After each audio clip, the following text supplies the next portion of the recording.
खबर अब उत्तर प्रदेश के संभल से, जहां अवैध निर्माण को लेकर बुलडोजर एक्शन जारी है। आपको बता दें, गुरुवार को यहां पर एक मदरसा और मैरिज हॉल को प्रशासन ने ढहा दिया था। इस बीच एक मस्जिद, वहां पर जो मस्जिद कमेटी के लोग हैं, उन्होंने खुद से ढहाने का काम शुरू कर दिया।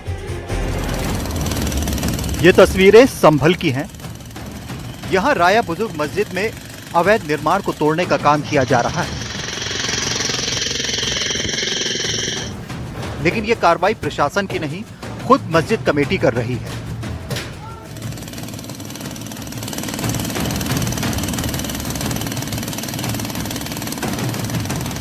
आप देख सकते हैं कि ये जो निशान यहाँ पर आप देख सकेंगे, लाल लाल निशान बनाए गए हैं। तो ये निशान बनाए गए हैं कि आखिरकार कितना मस्जिद को और तोड़ा जाएगा। एक दूसरी तरफ से अगर मैं आपको उसकी तस्वीर दिखाऊं तो देखिए, ये जो हिस्सा है, इस हिस्से को यहाँ पर भी तोड़ा गया है। हालांकि जो 4 दिन की मोहलत थी वो फिलहाल यहाँ पर जरूर समाप्त हो गई है, लेकिन उसके बावजूद जो ध्वस्तीकरण है यहाँ पर अवैध निर्माण का, वो यहाँ पर किया जा रहा है।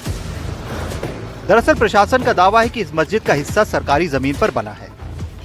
2 अक्टूबर को प्रशासन और पुलिस की टीम बुलडोजर कार्रवाई करने यहाँ पहुंची थी, लेकिन मस्जिद कमेटी ने प्रशासन से 4 दिनों की मोहलत मांगी।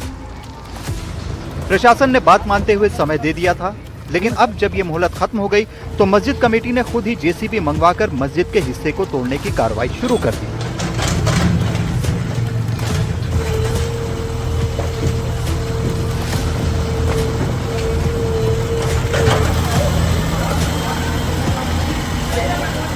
मामला ये है, ये जो है ग्राम समाज की ज़मीन में बताते हैं इसको।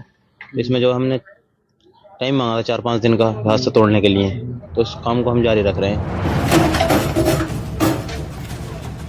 प्रशासन का कहना है कि उन्होंने मस्जिद कमेटी को 30 दिन पहले एक नोटिस दिया था कि इस अवैध निर्माण को हटा ले, लेकिन जब ऐसा नहीं हुआ तो वो 2 अक्टूबर को बुलडोजर लेकर पहुंचे। लेकिन मस्जिद कमेटी के सदस्य का कहना है कि उन्हें इस तरह का कोई नोटिस नहीं मिला। क्या कुछ दबाव भी पड़ा था कि इस तरह से आप लोगों को जल्दबाजी करनी पड़ी? जल्दबाजी तो कुछ नहीं है, समय लिया तो उतारेंगे तो है। साथ साथ प्रशासन का ये भी कहना है कि 30 दिन का जो नोटिस था वो पहले दिया गया था। नहीं दिया गया? नहीं दिया। उनका कहना है कि दिया गया था, लेकिन तब कोई कार्रवाई नहीं हुई, तब हम लोग बुलडोजर के साथ यहाँ पहुंचे थे। नहीं सर, हमारे पास कोई नोटिस नहीं है। आपके पास नहीं था? गुरुवार को इसी इलाके में एक मदरसे और मैरिज हॉल को बुलडोजर से ढहा दिया गया। ये तालाब की जमीन पर निर्माण किया गया था।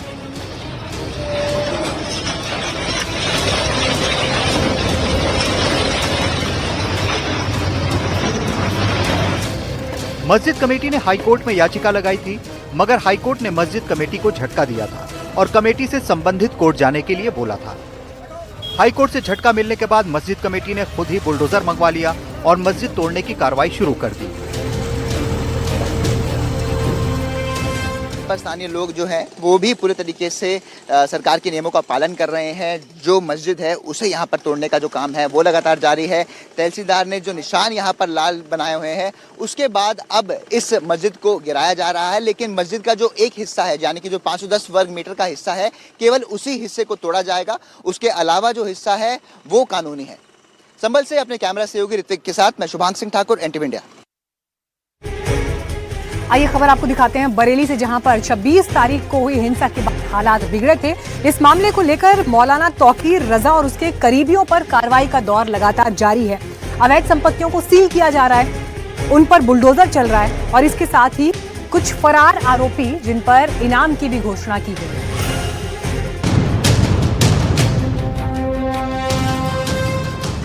जिस मैरिज हॉल को सील किया जा रहा है वो वाजिद बेग का है।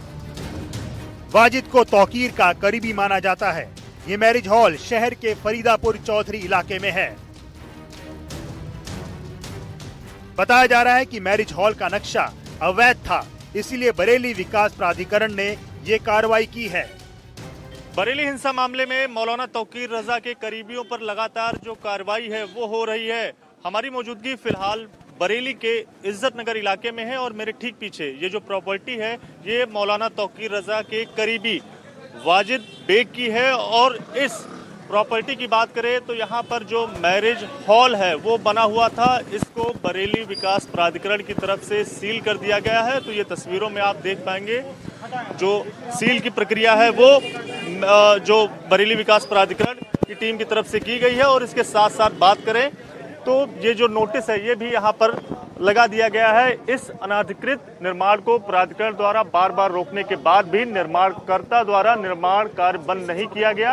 अतः उत्तर प्रदेश नगर योजना एवं विकास अधिनियम 1973 की धारा 28 का में प्रदत्त अधिकारों के अंतर्गत निर्माण को सीलबंद करने का आदेश दिनांक 6/10/2025 को पारित किया जा चुका है। यानी आज ये प्रॉपर्टी जो है वो सील कर दी गई है और वाजिद बेग निर्माणकर्ता का नाम जो है वो भी आपको यहाँ पर नजर आएगा लिखा हुआ, और निर्माण स्थल फरीदापुर चौधरी, शिकारपुर, बरेली। तो ये पूरी जो कार्रवाई है वो बरेली विकास प्राधिकरण की तरफ से की गई है। और अलग अलग जो खासकर अगर बात करें तो मौलाना तौकीर रजा के करीबियों पर लगातार चाहे वो पुलिस का जो एक्शन है वो देखने को मिल रहा है। वाजिद बेग फरीदापुर चौधरी से पार्षद भी रह चुका है। जिस समय ये कार्रवाई हुई उस समय पुलिस दल भी मौजूद था। बीडीए की टीम यहाँ पे आई है और उसके द्वारा सीज करने की कार्रवाई कराई जा रही है। पुलिस ये विधिक रूप से कार्रवाई की जा रही है। बीडीए के द्वारा पुलिस इसमें सहयोग के लिए आई है। आप बीडीए की तरफ से हैं सर, ये प्रॉपर्टी जो है इसके बारे में क्या जानकारी? वाजिद बेग की प्रॉपर्टी, बेग मैरिज लैंड बना हुआ है। ये अवैध प्रॉपर्टी है सर? हाँ, गलत तरीके बना हुआ है। 26 सितंबर को आई लव मोहम्मद पोस्टर को लेकर विवाद के बाद हुए बवाल को लेकर आरोपियों पर प्रशासन का शिकंजा कसता जा रहा है। मौलाना तौकीर रजा की पार्टी इत्तेहाद मिल्लत काउंसिल के युवा जिला अध्यक्ष साजिद सकलैनी और यूथ अध्यक्ष अल्तमस रजा समेत 7 नेताओं पर पुलिस ने 15-15 हजार का इनाम घोषित किया है। बाकी जो लोग हैं उनके नाम है अफजल बेग और अदनान सकलानी। इनकी भूमिका लोगों को इकट्ठा करने में और लोगों को भड़काने में बताई जा रही है। अभी तक इसमें 84 लोगों को जेल भेजा गया है। कल इसमें 7 लोगों पर एसएसपी बरेली द्वारा 15-15 हजार रुपए का रिवार्ड किया गया है। ये वो लोग हैं जो ना तो पुलिस के सामने अपनी बात रखने के लिए आ रहे थे, ना ही माननीय न्यायालय के सामने आ रहे थे, इसलिए इन पे विधिक प्रक्रिया के तहत पुरस्कार घोषित किया गया है। इसमें तौकीर रजा सहित जो प्रमुख अभियुक्त थे, कई लोगों की गिरफ्तारी सुनिश्चित हो गई है। कुछ और लोग जो शेष हैं उनके खिलाफ कार्रवाई की जा रही है। बरेली हिंसा मामले में अब तक कुल 11 एफआईआर दर्ज हो चुकी है। 84 लोगों को जेल भेजा गया है। 7 फरार आरोपियों पर 15,000 का इनाम भी घोषित किया गया। जांच करने वाली एसआईटी टीम में एक एसपी रैंक के अधिकारी हैं। जहां अवैध संपत्ति का मामला है वहां बुलडोजर एक्शन भी हो रहा है। जी, इस संबंध में ये एक परंपरा मतलब नियमित तरीके से ये प्रक्रिया अपनाई जा रही है प्रशासन द्वारा, और ये वो लोग देख रहे हैं। जहां भी मानकों के विपरीत चीजें की गई हैं उसमें जो विधिक कार्रवाई करते हुए जो भी कार्रवाई की जानी है वो विकास प्राधिकरण और नगर निगम की टीम द्वारा की जा रही है। जहां भी उनके द्वारा बताया जाता है वहां पर पुलिस फोर्स उनको लॉ एंड ऑर्डर के ध्यान में रखते हुए उपलब्ध कराया जाता है। इस बीच मौलाना तौकीर रजा के करीबी और बरेली हिंसा में आरोपी डॉक्टर नफीस और नदीम पर एक और मुकदमा दर्ज हुआ है। बरेली कोतवाली थाने में बीएनएस की धारा 318(4), 338(3) और 340(2) के तहत फर्जी पत्र का मुकदमा दर्ज हुआ है। ये मुकदमा लियाकत नाम के शख्स की शिकायत पर दर्ज किया गया है। शिकायत में कहा गया है कि आरोपियों ने साजिश कर आईएमसी का फर्जी पत्र बनाया और लियाकत के नाम से फर्जी हस्ताक्षर किए। बताया जा रहा है कि पत्र का उद्देश्य 26 सितंबर को मौलाना तौकीर रजा के धरने के लिए लोगों को बुलाना, प्रशासन को गुमराह करना और शहर की शांति भंग करना था। लियाकत के मुताबिक आईएमसी से उसका कोई संबंध नहीं है। घटना के दिन लियाकत अपने गांव में था। शहर में शांति बहाली के लिए फुट पेट्रोलिंग की जा रही है।